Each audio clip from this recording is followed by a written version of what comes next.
আমাদের মাঝে উপস্থিত হচ্ছে। আমরা দেখতে পাচ্ছি সেই গর্বিত নেতার যারা এসেছেন, যারা আনন্দ মিছিল নিয়ে এসেছেন, আমরা প্রত্যেকের নিজ নিজ আসন গ্রহণ।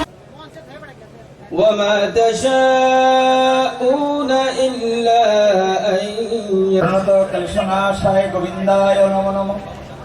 ओम अश्वसीमा यदाहि धर्मस्य ग्लानिर्भवति भारत अभ्युत्थानम् अधर्मस्य तथा।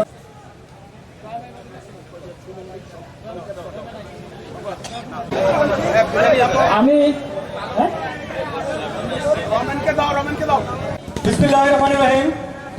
বাংলাদেশ জাতীয়তাবাদী দল বিএনপি অঙ্গ সহযোগী সংগঠনের বিভিন্ন পর্যায়ের নেতৃবৃন্দ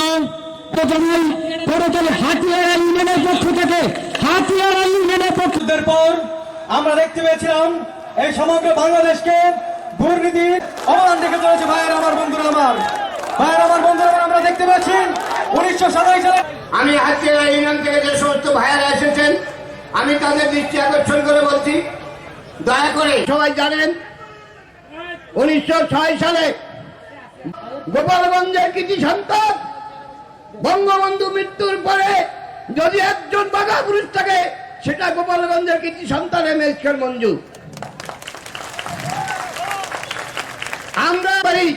আমরা জিম্বি অবস্থায় রাজনীতি করেছি, তাই আমার অনুরোধ, পঞ্চভূমিষ্ঠ গোপালগঞ্জের জেলা বিএনপির সম্মানিত সিনিয়র সদস্য অ্যাডভোকেট ফরহাদ ছাত্র জনতা, আমার শ্রদ্ধা এবং ভালোবাসার প্রিয় ভাই বোন, আজকে 15 বছর গোপালগঞ্জের মানুষ প্রধানমন্ত্রী চালিয়েছেন, একটা মিল কলকারখানা হয় নাই, হয়েছে বলেন? যদি গোপালগঞ্জে যদি চাইতেন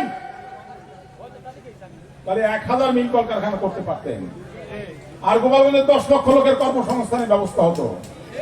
আজকে গোপালগঞ্জের লোক কোনো চাকরি নাই, সাধারণ গরিব মানুষের কোনো চাকরি নাই। আর এই সরকার এসে বলে গোপালগঞ্জে সব লোক আওয়ামী লীগের চাকরি দেওয়া যাবে না।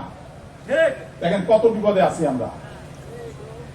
আর আমরা যারা বিএনপি করি, একটু আগে আমার নাতি তার সাহেব বলেছেন উনিও মহা বিপদে আছে বিএনপি করে, কারণ বাড়ি গোপালগঞ্জ, জানে গোপালগঞ্জের লোক ভোট দেয় না নৌকর বাইরে।